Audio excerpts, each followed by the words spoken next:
la Universidad de La Serena. En esta tarde me acompaña, como siempre en el Switch, Carlos Pedrero, nuestro compañero del Centro de Informática y Computación SICULS. Carlos, muy buenas tardes, gracias por el soporte una vez más. Hola, gracias. Y nuestro invitado de hoy es un académico querido en la universidad, su nombre es Orlando Robles, y está aquí junto a mí porque tenemos entre manos una conversa que yo creo que es de alta utilidad y urgencia para muchos de los que hoy están en situación complicada por esto de los efectos de la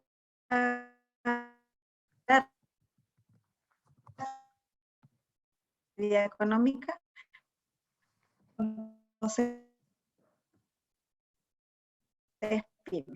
Orlando, muy buenas tardes, ¿cómo estás? Gracias. Hola, Carola, ¿qué tal? Muy buena tarde. Muy buena tarde a los auditores también de este segmento de la Universidad de La Serena.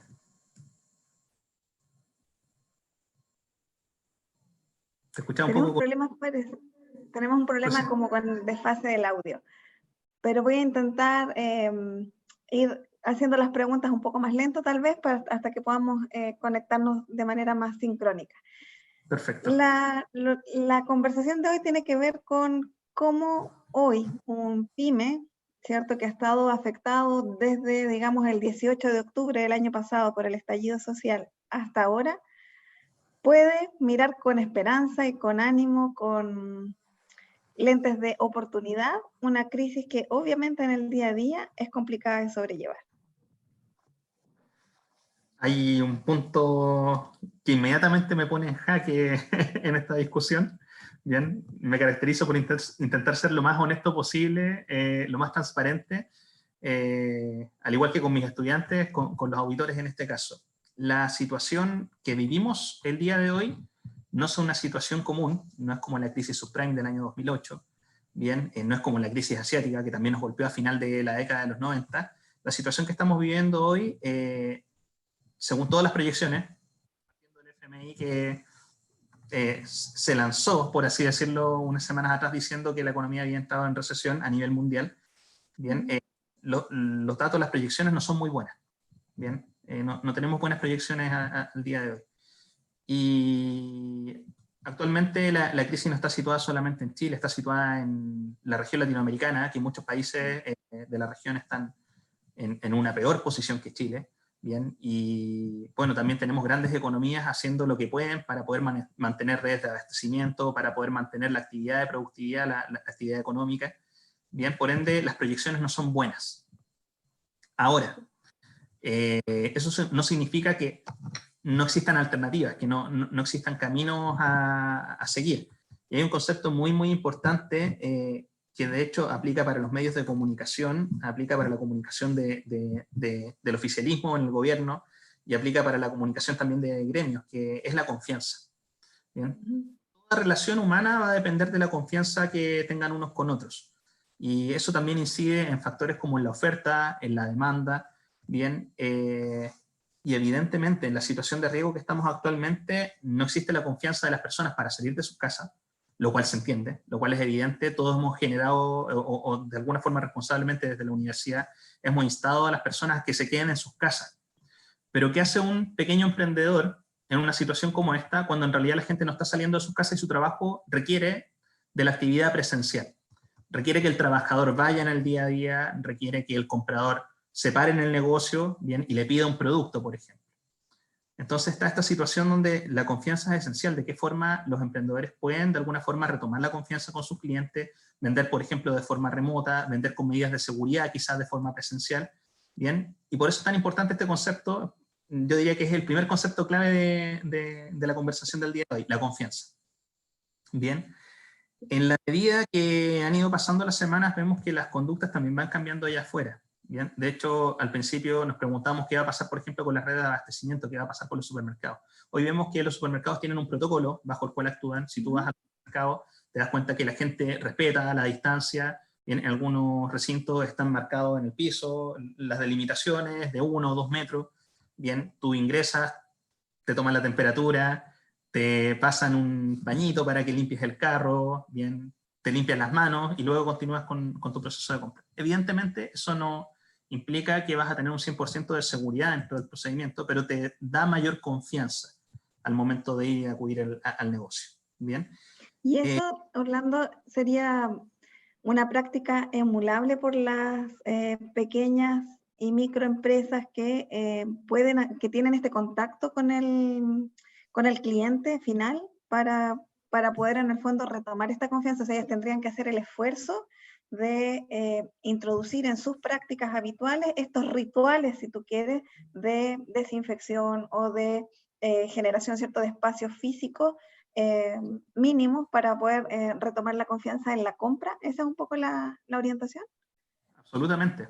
De hecho, si tú, por ejemplo, tienes un negocio donde preparas comida, digamos que tienes una pastelería, sería muy bueno que tú comuniques, que informes a tus clientes cómo estás llevando el proceso productivo de tus pasteles. Bien, muéstrales las medidas. Detrás del mostrador, no solo delante del mostrador.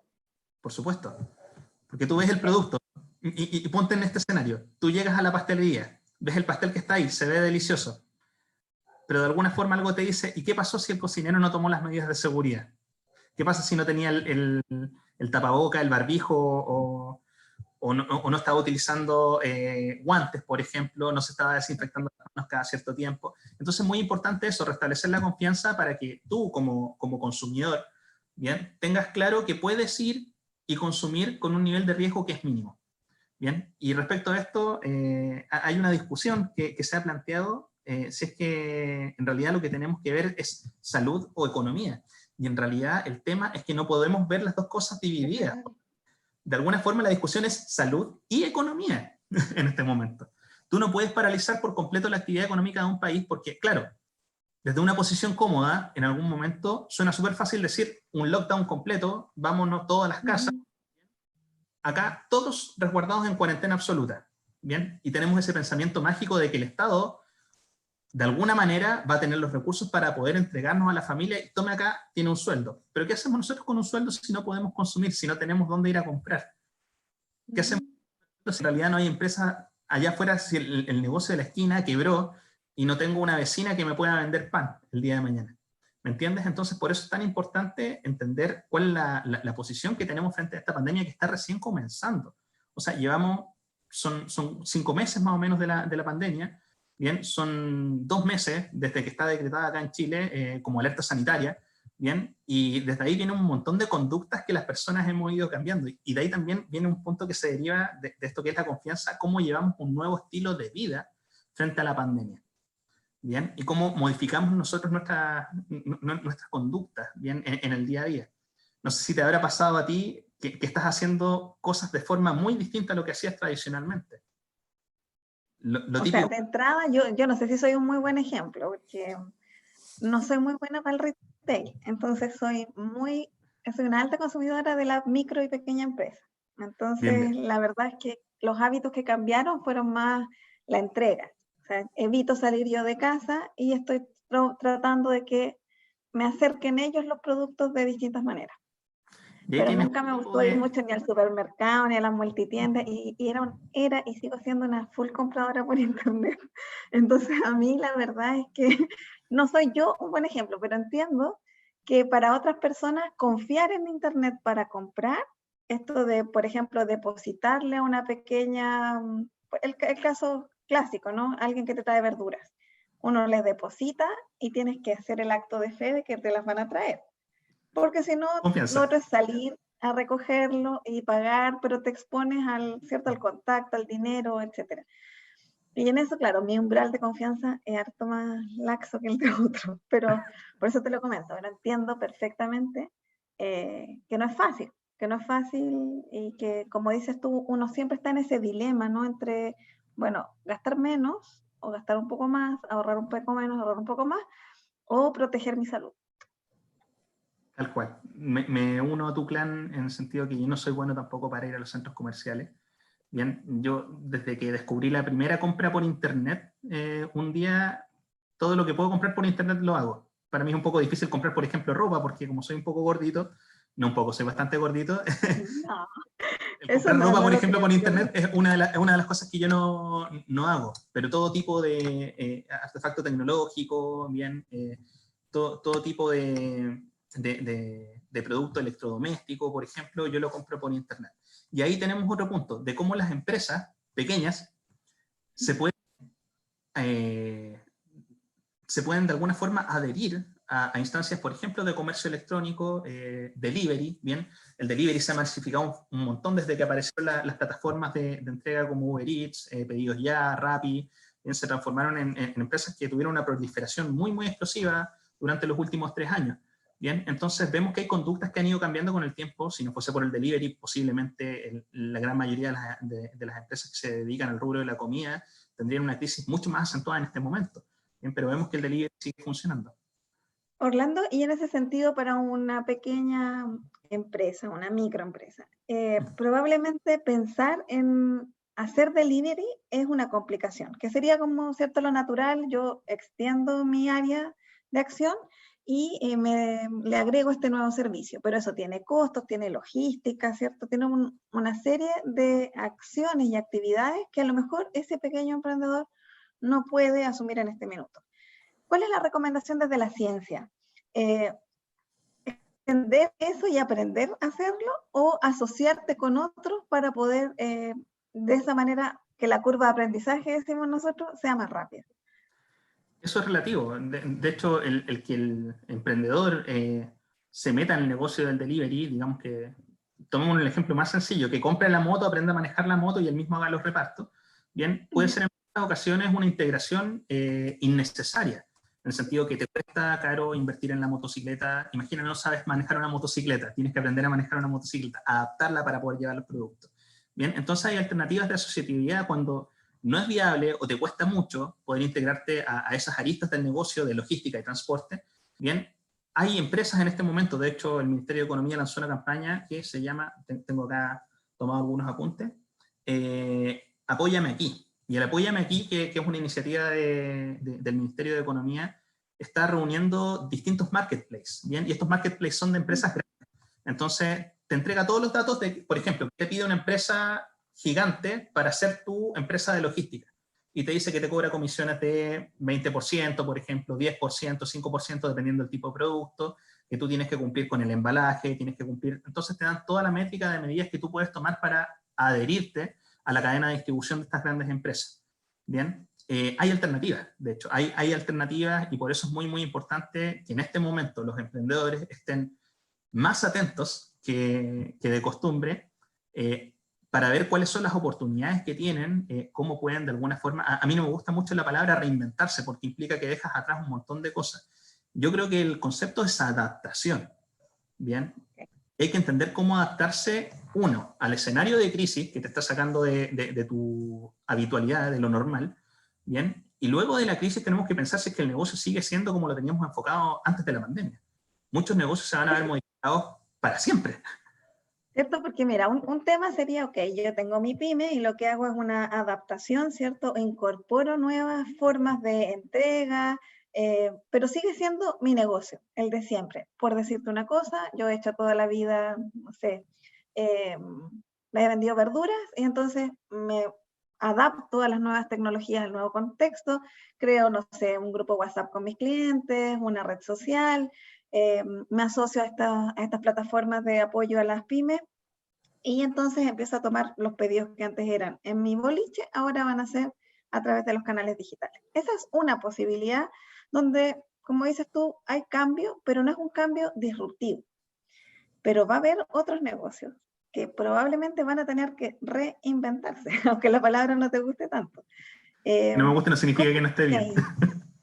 No, para nada, pero yo me imagino que al final, yo no he tenido nunca yo una pyme, pero tengo familia que sí.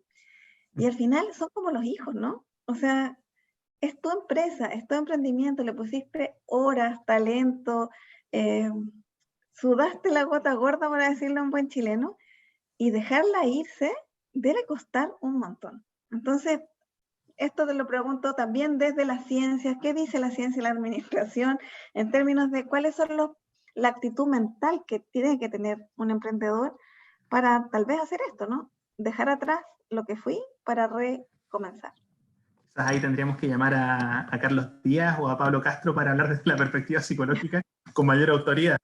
Bien, pero sí, ciertamente desde la economía entendemos a todo esto. Quizás no hice la introducción adecuada, que en la economía, y esta es la frase más corta que me han dicho en la vida, que es de un buen amigo, Carlos Vara, cuando discutíamos con todo el ámbito filosófico de qué es la economía, resumen lo siguiente: la economía es la administración óptima de recursos escasos.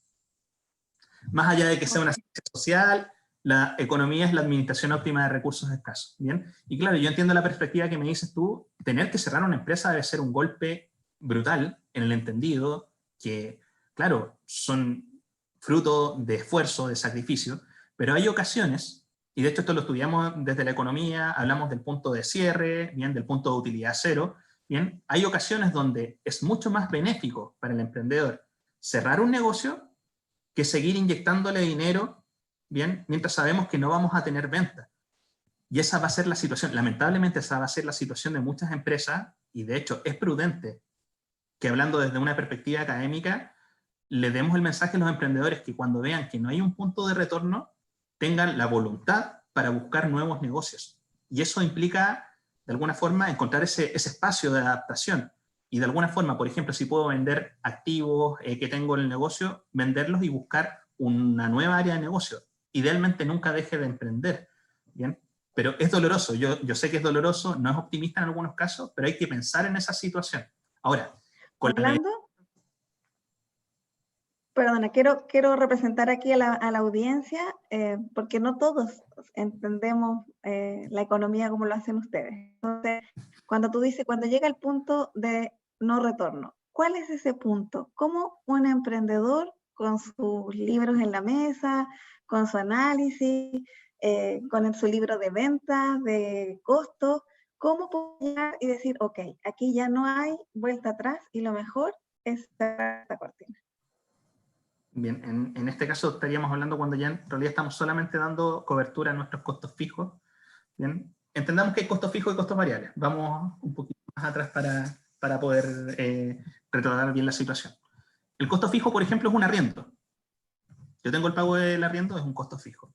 Tengo el pago de sueldos. El sueldo es costo fijo también. Bien, en la medida que le pago un sueldo plano a los trabajadores mes a mes.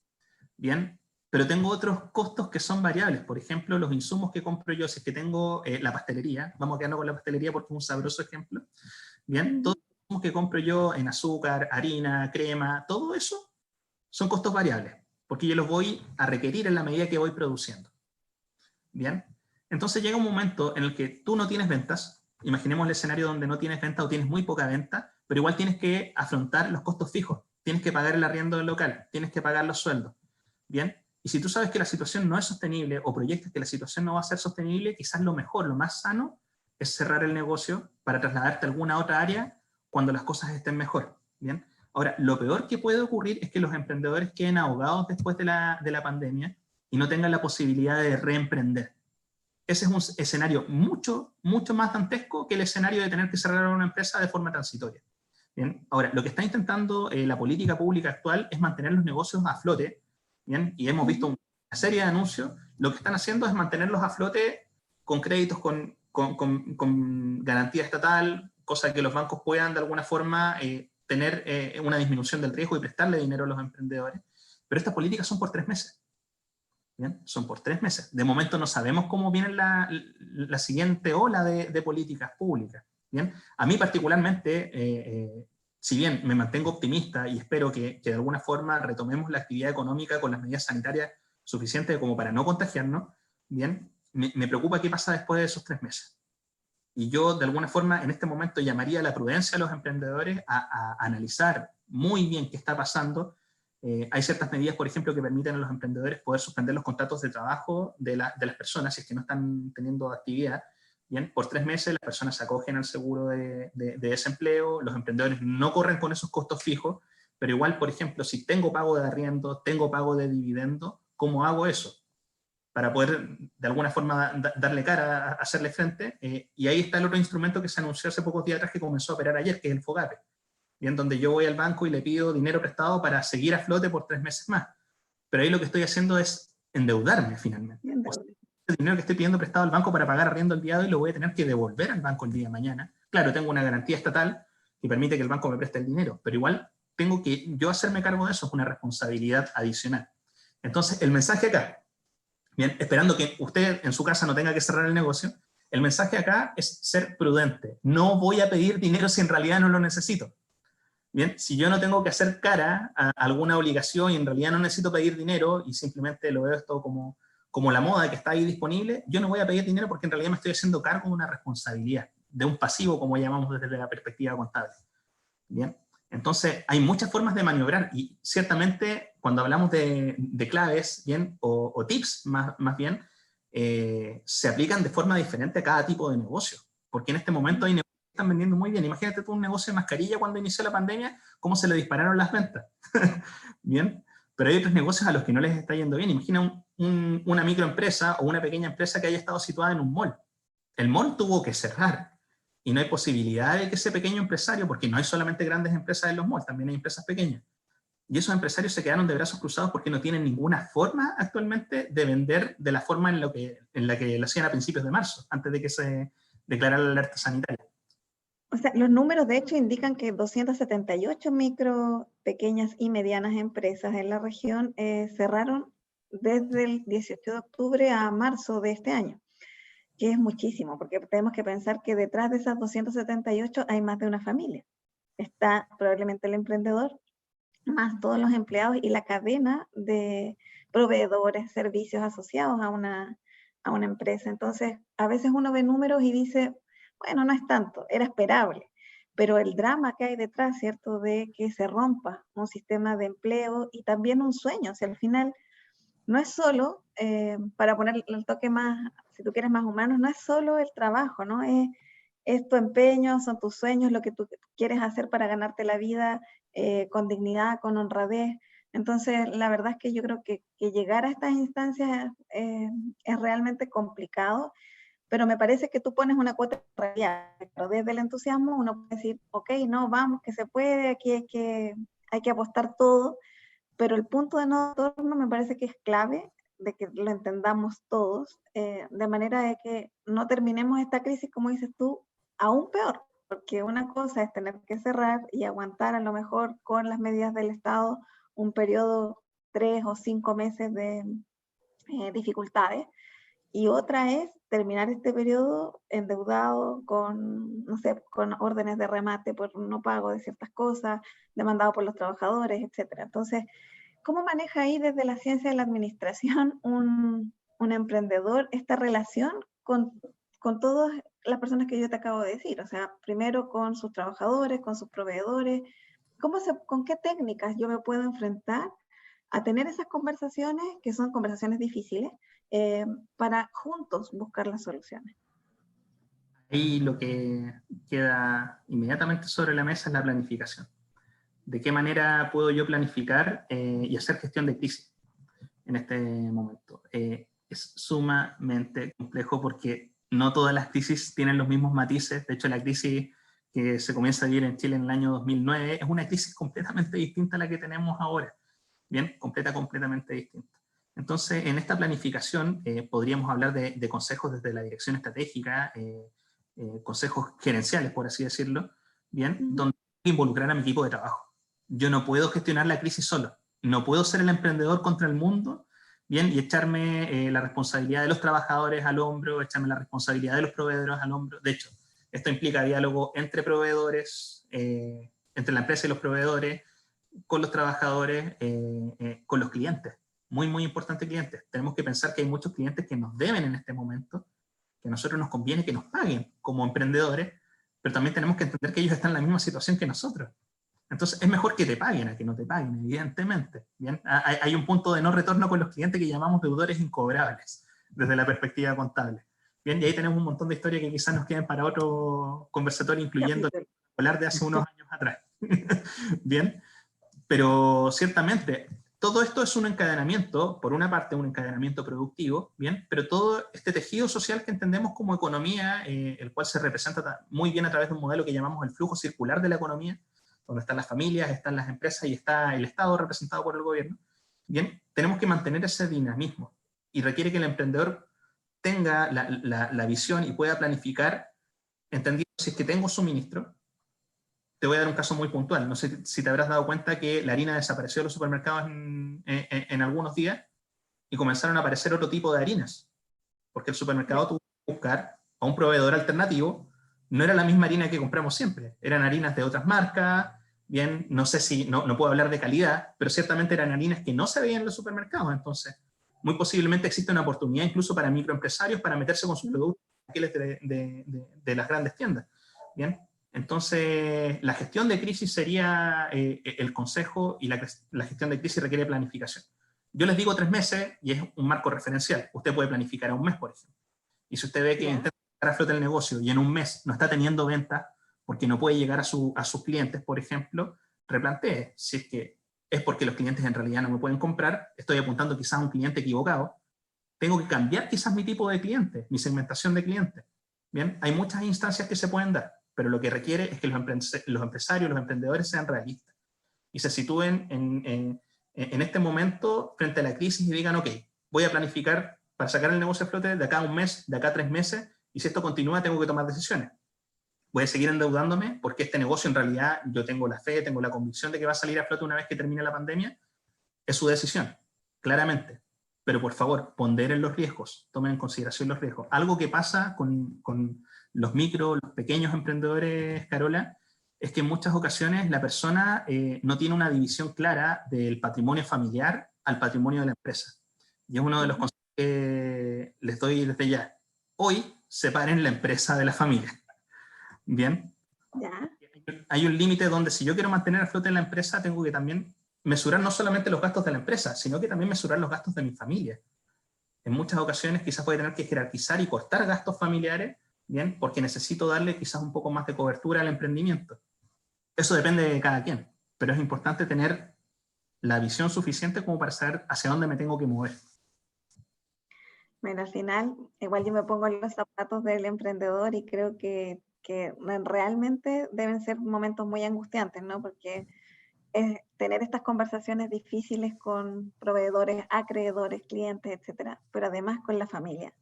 No debe ser una tarea fácil, así que vamos a intentar responderles a algunos de ellos que ya nos están comentando y también a ver si dentro de una visión realista podemos darles y buenas prácticas que la ciencia y la academia puede acercarles, como por ejemplo el punto de no retorno y lo de la gestión de crisis y la planificación. Tanto que Tania Barra dice, una manera para poder confiar en las pymes y comprar por internet es compartir los comentarios de los clientes. Me parece súper interesante, ¿cierto? Muy buena idea. Y de esta forma uno siente la confianza para poder comprarle. ¿Cuál es ahí la...?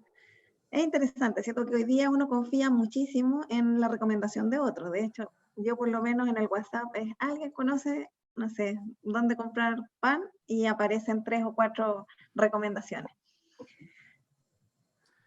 Asumo que has usado bastante las recomendaciones en el territorio regional. Además, como buena afuerina, estaba obligada a preguntar, si no, no iba a terminar nunca de entender la región. Sí, es una ¿Funcionan las recomendaciones? ¿Funcionan como una estrategia de construcción de confianza y de movilizar la venta?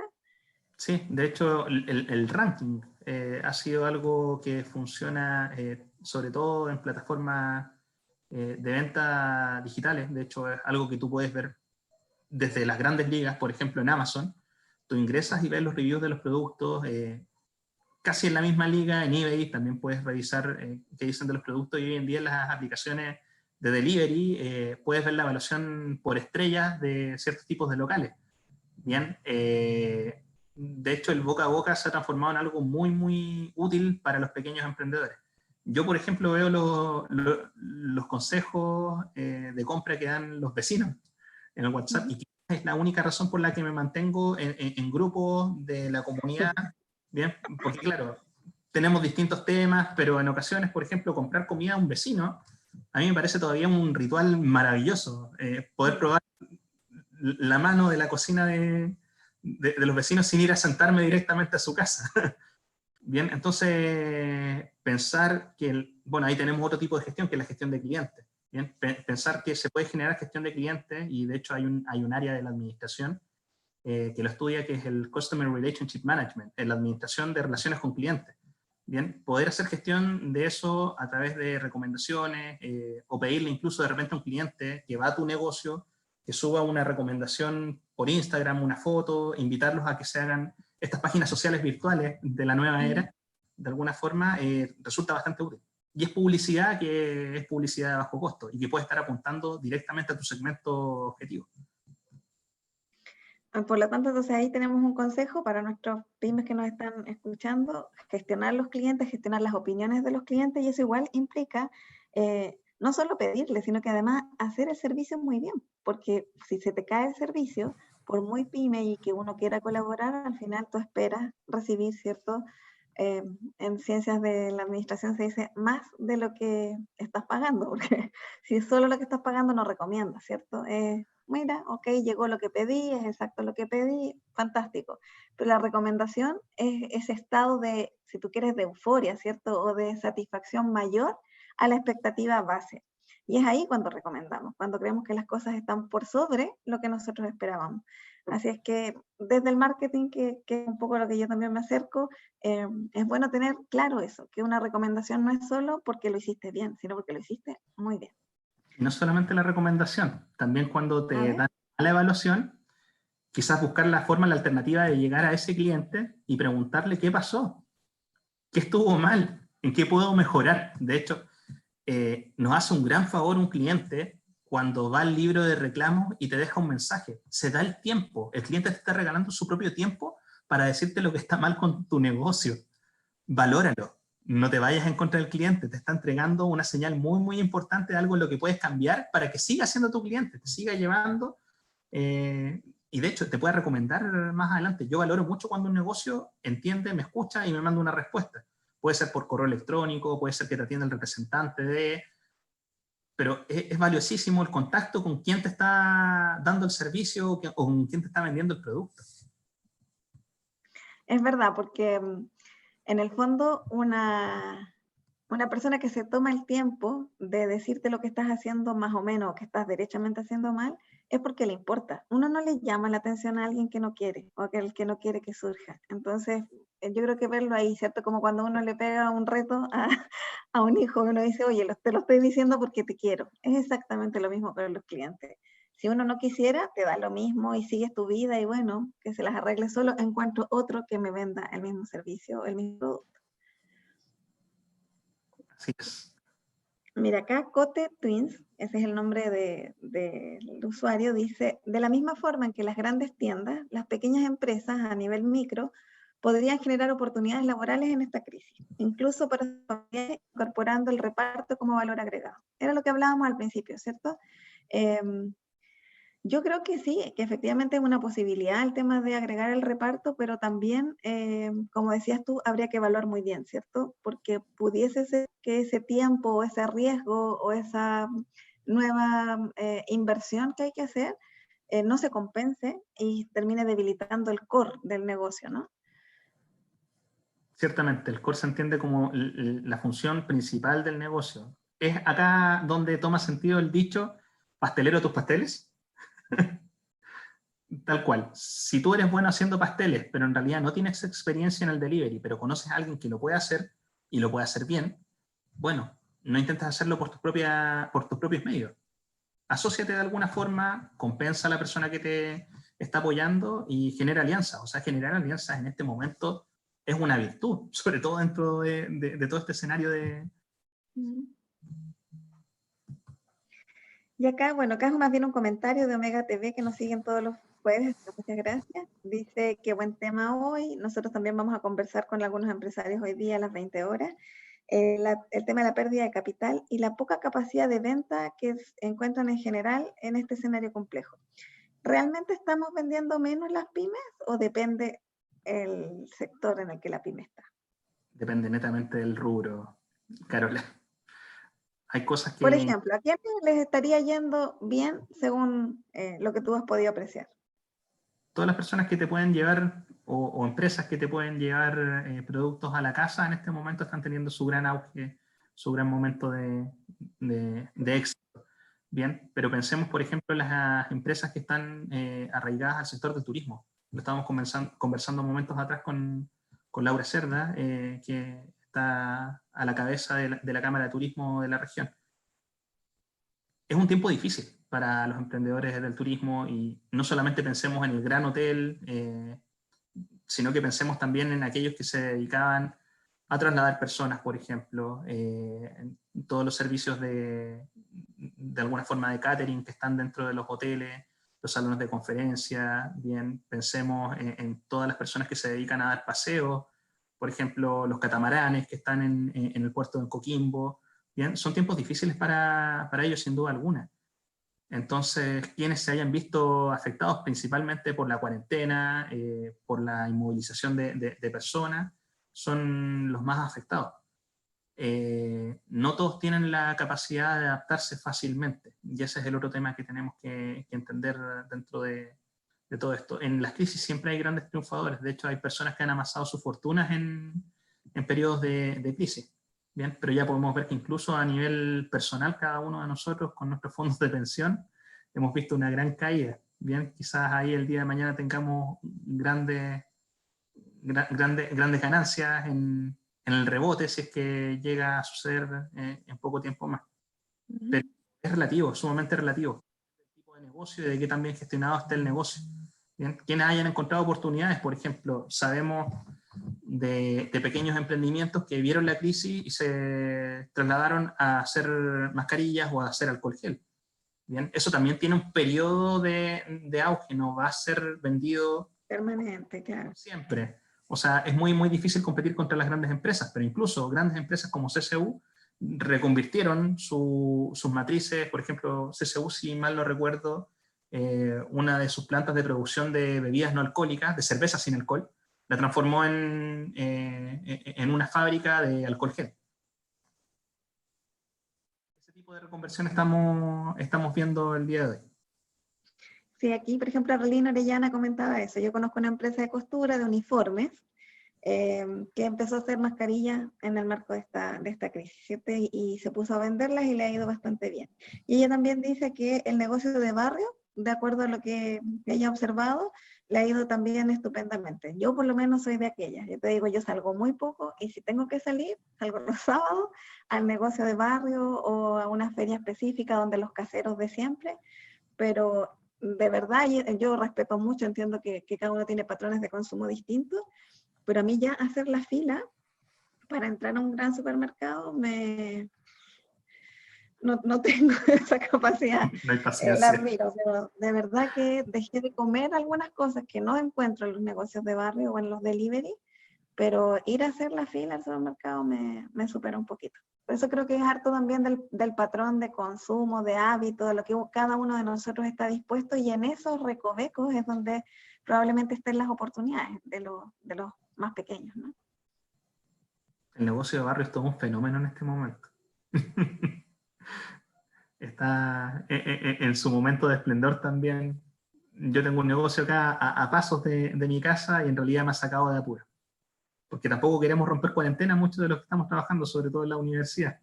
Queremos ser responsables, pero en el momento igual hay productos que no encuentras en el negocio de barrio y vas al supermercado, pero se nota el esfuerzo de los pequeños emprendedores por tener la mayor diversificación posible de productos para poder atender a esos públicos objetivos. Mira, y a ese respecto, las Flores, que también le agradezco que nos acompaña toda la semana, dice, sería bueno que el especialista aconseje a los emprendedores a poner los precios de los productos de manera directa y clara. Cansa tener que preguntar por el precio.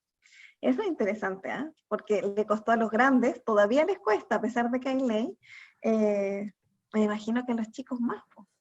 ¿Por qué es bueno poner los precios? A la vista, grande, etcétera.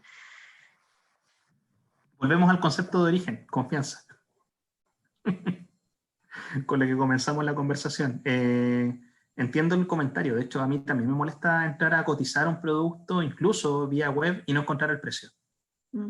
Siento que me están ocultando algo, pero bueno, eso también va para la perspectiva de la conducta del consumidor. ¿Bien? He estudiado todo esto dentro del ámbito de las ciencias de la administración. De hecho, está dentro del estudio, por ejemplo, de qué pasa con el redondeo de precios. los 9.90 que te generan algo, te generan la sensación de que, oh, está barato, vale menos de 1.000 pesos, pero tú sabes que es un margen muy, muy corto. Bien, y claro, es un muy buen consejo que los emprendedores tengan una comunicación muy, muy transparente con sus clientes y que de alguna forma, si es que algún producto subió o bajó de precio, incluso lo pudiesen informar, dependiendo de... Pero todo eso está dentro de la conducta de compra de las personas. Bien, incluso por segmento socioeconómico existen diferentes conductas de compra. Yo por lo menos soy muy bueno para fijarme en cuál es el precio del producto y si es que está más barato en algún otro lugar. Pero hay personas que llegan y compran, ven que está el producto disponible y compran sin ningún problema. Doy un ejemplo con el kilo de harina. Compré kilo de harina hace un par de días atrás, en mi última visita de abastecimiento, y la encontré a 250 pesos más cara que de costumbre. Y por los demás. Y me di cuenta que la vecina que vende en el negocio de barrio lo tiene el producto más barato que en el mismo supermercado. Entonces, por eso es importante que los emprendedores saquen provecho, si saben que están vendiendo productos más baratos que el supermercado, anúncienlo a sus clientes. Háganles saber que es más conveniente ir al negocio de barrio que ir al supermercado. Háganles sentir la utilidad de tener el negocio en el barrio. Por eso es importante tener transparencia con las tarifas, para construir lazos de confianza también. Y porque además, creo yo, esto solo sin evidencia científica, pero el sentido común me hace pensar que si a mí me tratan bien en este tiempo, o sea, si este negocio de barrio, el delivery, la señora que me vende las lanas, etcétera, me trata bien, me cuida, yo, para volver al concepto de la gestión de clientes, al final yo también establezco una relación con esa persona. Y no va a ser tan fácil volver después a comprar solo en los grandes comercios, ¿no? Que uno también tiene que ir, si finalmente no es que sea lo uno o lo otro, sino que cómo coexisten en este ecosistema, ¿cierto? Entonces, si me tratan bien, si yo siento que el precio que estoy pagando es justo entendiendo que obviamente para ellos probablemente hay una recarga también en conseguir los productos porque son más escasos, porque hay más dificultades para movilizarse, etcétera, pero que no puede ser un aumento, por decirte algo, del 100% de la noche a la mañana. Entonces, cuando yo digo nos tratan bien, es que nos den un precio justo, que nos transparenten las reglas, que como dice Úrsula, los precios estén a la vista. Todo eso al final redunda en la confianza, ¿no? En que yo te cuido porque tú me cuidas y juntos hacemos este negocio. Es un win-win, decía uno de mis jefes antiguos. No es que te aprovechaste de una situación para en el fondo hacer el negocio del siglo durante, no sé, 3 meses, pero uno va a salir tan maltratado de ahí que cuando esto se acabe, nunca más voy a comprar ese lugar. Pensar en el largo plazo finalmente. Mira, acá hay una ventaja que tienen las grandes empresas, ¿bien? Y donde es difícil equilibrar la balanza, que es la información que tiene la gran empresa de ti, a diferencia de la información que tiene el pequeño emprendedor de ti. Bien, claro, el pequeño emprendedor puede conversar contigo en muchas ocasiones, pero por ejemplo tú cuando vas a un supermercado, cuando vas a una gran empresa, digámoslo así, vas a una tienda del retail, ¿te has dado cuenta que te piden tu RUT para hacer las compras? Que estás en un club de descuento, que eres socio de X, Y o Z cosa, ¿bien? O simplemente que necesitan tu dato para mantener registro de la boleta. Bien, cada vez que tú entregas tus datos, estás generando un registro de tu conducta de compra. El pequeño emprendedor difícilmente tiene esa herramienta para poder hacer gestión de clientes. Bien, entonces, de alguna forma, las empresas saben cuando tú estás dispuesto a pagar más o menos por un producto con este tipo de datos, en qué fechas vas a comprar, cuáles son tus conductas, qué es lo que estás comprando. Bien, todo ese tipo de cosas la gran empresa lo sabe. El pequeño emprendedor tiene que buscar las herramientas para poder hacerlo. Por eso es tan importante la cercanía, el comentario que hacía Tania hace un rato atrás, bien, de poder recabar los datos de qué es lo que está necesitando mi cliente, con cuántas estrellas me está reseñando. Todo eso es súper útil para el emprendedor para tomar decisiones. Bien, entonces piénselo muy bien cada vez que usted va a entregar su ruta a algún club de descuento, porque eso también lo estudiamos en administración, esa es la fidelización de clientes. Cuando yo te digo, tú compra conmigo, que yo te estoy entregando puntos, bien, y ahí están los kilómetros de X empresa, bien, están los puntos de tal empresa, entonces tenemos que ser muy, muy conscientes que cuando vamos entregando datos por ahí, los vamos digregando, después me llega un correo electrónico ofreciéndome productos que yo quizás quiero, bien, pero no sabía que quería porque la empresa sabe qué es lo que estoy viendo, sabe qué es lo que estoy consultando. Y hay un montón de cosas en todo este entramado de las grandes empresas. Por ejemplo, cuando tú ingresas a un sitio web y te pones a revisar cosas, está el rastreo de lo que estás haciendo a través de las cookies. No sé si han escuchado. Bien, básicamente vas dejando miguitas de pan en el camino para que la empresa después llegue a ti. Esa es una herramienta que no tienen en muchas ocasiones los pequeños emprendedores. Entonces, buscar estrategias para conocer mejor a los clientes, en ocasiones algún mensaje por WhatsApp, por ejemplo. Se usa mucho el WhatsApp para negocios pequeños hoy en día. Bien, intentar no intoxicar al cliente de información, eso sí, solamente mandar la información para lo que es estrictamente necesario.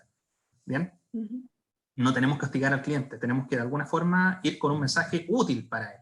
Entonces entender cuáles son las preferencias. Bien. Consejo, si es que usted tiene un de clientes que no es muy grande y puede registrar las preferencias de sus clientes consultándoles, preguntándoles vía correo electrónico o incluso preguntándole en un cara a cara, hágalo. Es importante conocer quién me está comprando. De esa forma yo incluso puedo enfocar mis campañas publicitarias el día de mañana a través de las preferencias de ese cliente, saber cuál es el perfil de la persona que está llegando a comprar. Tengo aquí una pregunta más que dice, que es además del profesor Carlos Vara. Dice, hoy se ve que la mayoría de soluciones a empresas es entregar créditos o aplazarlos. ¿Sí?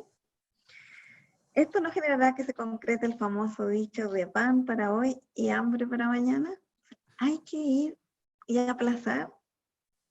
Hay que ir y aprovechar que me van a dar estos 3 meses, comillas, de postergación sin costo, que hay que leer la letra chica, porque esto, sí. Yo me salgo del tema, pero leí la letra chica de mi hipotecario y la verdad es que dije, no, aquí mejor no me meto. No sé cómo han cambiado las condiciones de los créditos, pero también estuve revisando días atrás sobre la conveniencia de postergar deuda, solamente por ejercicio, y claro, te estaban tirando cuotas del crédito de hoy al final de tu crédito pagando más intereses. Bien, otro mecanismo en el que están pensando algunos emprendedores y que me ha tocado de alguna forma asesorarlos, ¿qué pasa si yo pido un crédito para pagar mi crédito actual? Bien, y en realidad en muchas ocasiones esas medidas son muy contraproducentes porque tú lo que estás haciendo es un efecto casi piramidal, de hecho, de que estás pagando el crédito con intereses que ya tenías para pagar un crédito con más intereses. Entonces estás pagando más intereses de una forma innecesaria. Cuando se recomienda renegociar un crédito es cuando ya estás con la soga al cuello y necesitas salir de esa instancia de pago de crédito. Bien, ahí tú lo que puedes hacer es ir al banco y decirle, ¿sabes qué, banco? Yo no tengo para pagar el crédito el día de hoy. Bien, pero te quiero pagar el crédito, entonces tú dame la condición de pagar cuotas menores, bien, y renegociar el crédito. Pero eso significa que justamente estás pagando una deuda con otra deuda, pero que no te pone la soga al cuello, por así decirlo, de una manera muy, muy coloquial. Y es muy cierto lo que dice Carlos Vara, pan para hoy, hambre para mañana. Si yo no necesito endeudarme, ¿para qué?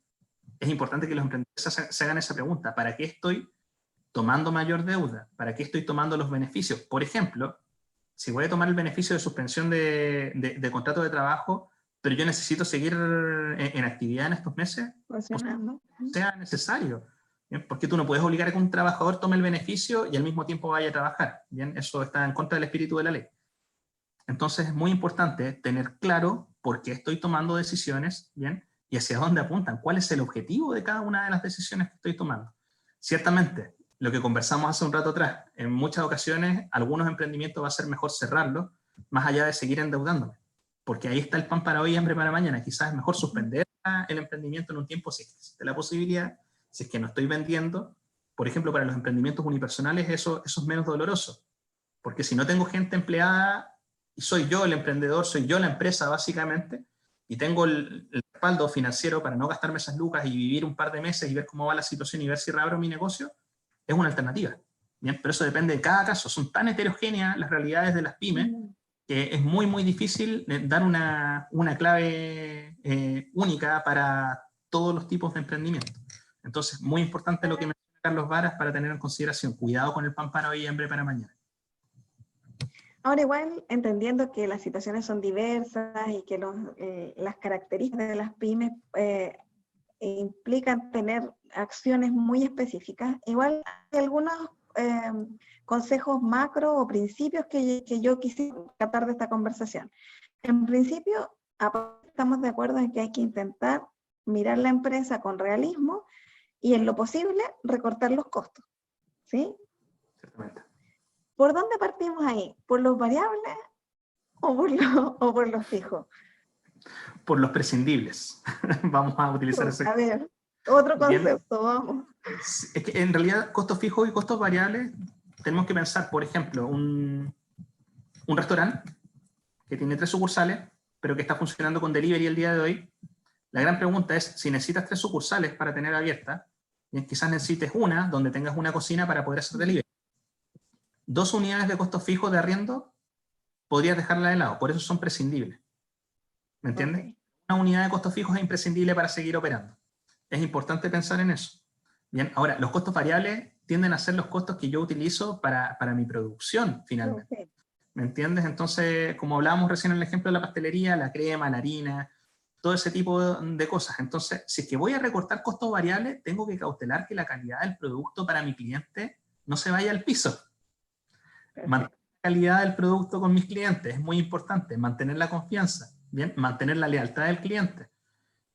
Entonces, hay ciertos costos que no podemos dejar de lado. Bien, hay costos que son imprescindibles para poder seguir operando, pero hay otros que no. Y es muy importante que en ese orden de cosas, el emprendedor con su equipo de trabajo puedan hacer un trabajo consciente. Jerarquizar, estos son nuestros costos, estos los podemos mantener porque tenemos que continuar con esto para tener la producción, pero estos otros que están acá los podemos ir dejando de lado. Bien, entonces es muy importante que cada emprendedor haga ese trabajo a conciencia. Otro principio o regla general que esbozaste al inicio de la conversación tenía que ver con cobrar lo que me deben. Lo dijiste así. En el fondo, yo reduzco mis costos que pueden ser no prescindibles. Eso es lo primero, debería revisar, ¿cierto? Y ver dónde puedo bajar los costos sin afectar la calidad de mi producción. Luego debería cobrar lo que me deben, ¿cierto? Porque estamos todos con dificultades probablemente para cumplir con nuestros compromisos, pero aquellos que pueden hacerlo, reunir los recursos hoy, me imagino que le dan más fortaleza a la pyme. Ahí entramos al escenario de liquidez, Caro. Bien, ¿qué es lo que se menciona? Las empresas necesitan liquidez y claro, una forma de generar liquidez es cobrando lo que me deben. La gran pregunta es si mis clientes tienen la capacidad para pagarme lo que deben, porque pueden que estén en la misma situación en la que estoy yo. Entonces, ahí aparece, por ejemplo, una iniciativa que es el pago a proveedores, por ejemplo, del Estado. Pago ágil creo que se llama la plataforma. Para quienes le están vendiendo al Estado, el Estado estableció una plataforma para que se pueda acelerar el pago. Pero no existe ninguna iniciativa privada para eso. Por ende, si quien me debe dinero es un privado, bien, ahí yo tengo que apelar a las relaciones, poder dialogar con el cliente, ver de qué forma se puede programar el pago, incluso en muchas ocasiones, si es necesario reprogramar pagos, bien, sabiendo que eventualmente puedo resistir un tiempo más esperando que el cliente pague, renegociar. Es una de las alternativas, bien, pero lamentablemente, en casos como estos, si es que una empresa va a quebrar, la peor opción, digamos, una empresa cliente de mi empresa, bien, a la cual yo le vendía a crédito, va a quebrar, es un muy mal escenario, porque aunque yo judicialice el cobro de esa deuda, hay todo un orden de otros acreedores de esa empresa esperando que también se les pague. Bien, entonces tengo que también ser muy consciente de cómo gestiono mis cuentas por cobrar, de cómo gestiono a los clientes que me adeudan dinero el día de hoy. También un trabajo difícil, digamos que hoy en día no estamos con cosas fáciles. Todo esto es muy, muy difícil.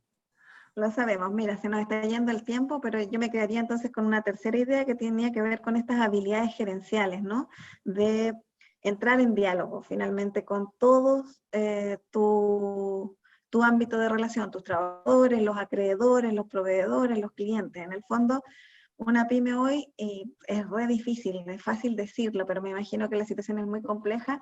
Darle ese mensaje tal vez a los emprendedores de que el negocio efectivamente está o va a depender mucho de su capacidad para hacer este análisis, para sostener estas conversaciones y para actuar, como decías tú, a lo mejor desapegando esto de que esto es mi sueño o es la familia versus el negocio. Entonces, me quedo con esa idea, que al final más vale cerrar y decretar un cierre temporal de algo a terminar 3 o 5 meses después con el cuerpo, como dices tú, y sin capacidad para volver a empezar. Yo creo que dijiste esa frase en la conversación, Sí. como más vale poder volver a empezar relativamente sano que mantener esto a flote a cualquier costo. Hay que tener cuidado con eso, con la tosudez del emprendedor, que puede llevarlo muy lejos, pero en ocasiones como esta también es un arma de doble filo. Puede llegar a ser muy peligroso. Perfecto, ya pues se nos fue la hora conversando. No sé, Orlando, si quieres tú comentar algo más, te dejo la pantalla, el micrófono para que le puedas hablar a las pequeñas, medianas y microempresas a las que asesoras y a las que no, y que a lo mejor te están conociendo hoy día a través de este espacio. No les voy a mentir, yo tengo acá, había hecho la tarea, como se dice en lenguaje, tengo en realidad un desglose gigante de iniciativas, pero para poder resumir todo, lo que hemos visto en esta conversación y quizás ir un poco más allá, es muy importante mantenerse informado, ¿bien? Tener mucho cuidado con todo este escenario de fake news y posverdades, bien, hay que tener mucho cuidado para mantener el ritmo de la información disponible allá afuera, tanto de mis clientes como de mis proveedores, y más importante aún, si es que voy a acceder a algún plan de ayuda, por ejemplo, el plan económico de emergencia, estar siguiendo las novedades en función a eso desde las fuentes oficiales. Cuidado con las estafas también. Por ejemplo, con el bono COVID-19 que ha enfocado a las familias, ya comenzaron las estafas por sitios de suplantación, donde te llevan a un portal similar al del Banco Estado y te hacen meter tu root y tu contraseña. Entonces, es un tiempo donde tenemos que mantenernos informados con mucho, mucho cuidado. Bien, si es que de alguna forma me quieren hacer alguna consulta por interno, mi Twitter es Orlando Robles CL, el usuario. Si quieren enviarme alguna consulta por correo electrónico, ocasionalmente me demoro en responder porque en realidad recibo hartos correos al día, pero me pueden escribir a robles@userena.cl. Bien, ahí desde Repítelo, por favor. robles@userena.cl. Lo vamos a dejar en el cajón de abajo cuando el video quede disponible en nuestra plataforma de YouTube. Perfecto. De manera que aquellos que han encontrado este contenido buscando o lo han visto de manera diferida también puedan sentir que en la universidad estamos dentro de nuestras posibilidades intentando apoyar, ¿cierto?, a quienes lo requieren en este contexto. De hecho, en el rol de coordinador de la Oficina de Gestión de Proyectos y Emprendimientos, si bien tiene un rol interno, intentamos dar respuesta, al menos en tiempo de crisis, a algunas consultas dentro de lo posible. Bien, en ocasiones me han llegado consultas desde la perspectiva jurídica y evidentemente no soy la mejor persona para responder ese tipo de consultas. Bien, pero si se quiere establecer algún diálogo con la comunidad, estamos disponibles para eso eventualmente. Bueno, Orlando, te lo agradezco porque eso habla de que es realidad, ¿cierto?, nuestro compromiso como universidad de compartir conocimientos que mejoren la vida de las personas. Y obviamente la vida hoy está difícil para todos, pero tenemos que mantener, yo creo que en alto el ánimo, la esperanza, la expectativa y conciencia para acercar, ¿cierto?, el conocimiento técnico y esta otra parte más racional, si tú quieres, donde es bueno mantener este equilibrio, ¿no?, entre el entusiasmo del emprendedor, de su sueño y todo, con los datos que bien nos has indicado hoy día que tenemos que mirar y evitar estos, sobrepasar el punto de no retorno. Me quedo yo con eso, les agradezco a todos la compañía, la audiencia de esta tarde y nos vemos el próximo jueves, igual a las 5 de la tarde, con otro académico de la universidad o académica para poder conversar sobre los temas que les inquietan. Y me despido de Carlos Pedrero, que no sé si hoy va a aparecer en pantalla. Aquí estoy, hola. No quiere, ahí está. Otro maestro. Carlos, muchas Muy bien. gracias por el apoyo y Muchas gracias, nada, Carlos. nos estamos viendo el próximo Hola. jueves. Nos vemos. Adiós. Chao, maestro, cuídese. Maestro, cuídese también.